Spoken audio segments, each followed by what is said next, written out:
دوستو، ایک بادشاہ کو جنگل میں سفر کرتے ہوئے ایک سانپ نے ڈنس لیا۔ اب جو اس کا شاہی طبیب ہے اس نے بہت کوشش کی کہ بادشاہ کو اس کے زہر سے بچایا جا سکے کہ وہ زہر جو ہے وہ اس کے جسم میں نہ پھیلے۔ جب وہ شاہی طبیب زہر کو بادشاہ کے جسم میں پھیلنے سے نہ روک پایا تو وہ اپنی ناکامی پر رونے لگا۔ اب اسی دوران ایک درویش سا شخص جو کہ ایک فقیر کی طرح اس نے حلیہ بنایا ہوا تھا وہ وہاں پر آیا، اور جب اس نے بادشاہ کو دیکھا کہ بادشاہ درد کی وجہ سے تڑپ رہا ہے تو اس نے بادشاہ کے زخم پر جہاں پر سانپ نے ڈسا تھا وہاں پر تھوک لگا کر بھاگ گیا۔ تو بادشاہ کے سارے سپاہی اور جو اس کے ارد گرد لوگ تھے وہ حیران ہوئے کہ اس شخص نے ایسا کیوں کیا۔ کوئی بھی اس شخص کے پیچھے نہ بھاگا، اس فقیر کے پیچھے نہ بھاگا، کیونکہ سب لوگ بادشاہ کی فکر میں تھے، اس لیے اس کے پیچھے کوئی بھی اسے پکڑنے نہ گیا۔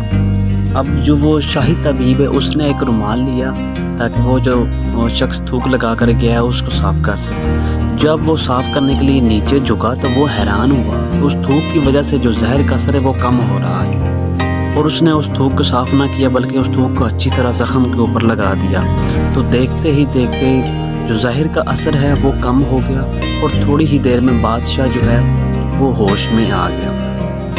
اب جب بادشاہ ہوش میں آیا تو سب لوگوں نے بادشاہ کو اس فقیر کا قصہ سنایا کہ ایک فلاں شخص آیا، اس نے آپ کے زخم پر تھوک لگائی اور بھاگ گیا۔ تو بادشاہ بڑا حیران ہوا، اس نے فوراً حکم جاری کیا کہ اس شخص کو فوراً میرے پاس لایا جائے۔ اب بادشاہ کے تمام سپاہی جو تھے وہ جنگل میں پھیل گئے۔ تو تھوڑی ہی دیر میں اس بادشاہ کے سپاہیوں نے اس شخص کو ایک درخت کے نیچے بیٹھا ہوا پایا، تو وہ اس کو پکڑ کر بادشاہ کے پاس لے آئے۔ اب بادشاہ نے بڑے ادب سے اس درویش سے کہا کہ ہم آپ سے معذرت چاہتے ہیں کہ ہماری گناہگار آنکھیں آپ کو پہچان نہ سکی۔ میں اپنی طرف سے آپ کو ایک قیمتی پوشاک اور ایک عربی گھوڑا آپ کو تحفے میں دیتا ہوں، آپ وہ میری طرف سے قبول کیجیے۔ تو جو درویش ہے وہ مسکرایا اور اس نے جب بادشاہ سے کہا کہ اگر میں یہ قیمتی پوشاک پہن کر اس گھوڑے کے لیے گھاس کاٹوں گا تو میں اچھا نہیں لگوں گا۔ تو بادشاہ مسکرایا اور اس نے بولا کہ آپ کو ایسا کرنے کی ہرگز ضرورت نہیں ہوگی، کیونکہ میں آپ کے ساتھ کچھ خادم بھیج دوں گا جو آپ کی خدمت کریں گے۔ اب درویش جو ہے وہ پھر مسکرایا اور اس نے بادشاہ کو کہا کہ میں یہ قیمتی گھوڑا، قیمتی پوشاک اور یہ خدمتگار جو لوگ آپ مجھے دے رہے ہیں یہ میں لے کر کہاں جاؤں گا، میرا تو کوئی ٹھکانہ بھی نہیں ہے۔ تو بادشاہ مسکرایا اور اس نے کہا کہ میں آپ کے لیے ایک عالی شان محل تیار کر دوں گا، آپ اس میں رہیں گے۔ تو جو درویش ہے وہ پھر مسکرایا اور اس نے بادشاہ سے کہا کہ میں اس عالی شان محل میں اکیلا کیسے رہوں گا۔ تو بادشاہ نے کہا کہ میں اپنی چھوٹی بیٹی گلناز کی شادی آپ سے کر دوں گا، پھر آپ اکیلے نہیں رہیں گے۔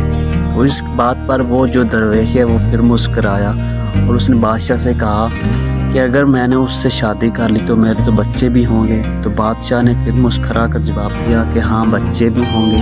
تو اس درویش نے بادشاہ سے کہا کہ اگر اس بچوں میں سے خدا نہ خواستہ کسی کو کچھ ہو گیا، وہ مر گیا، تو مجھے تو رونا پڑے گا۔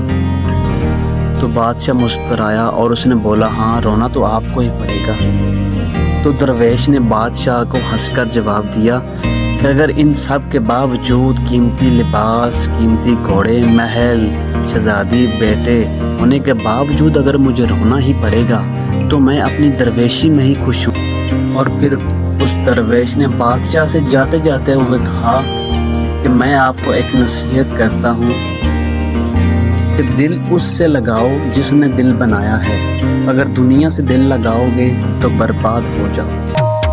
مزید اچھی ویڈیوز کے لیے میرے چینل کو سبسکرائب کریں۔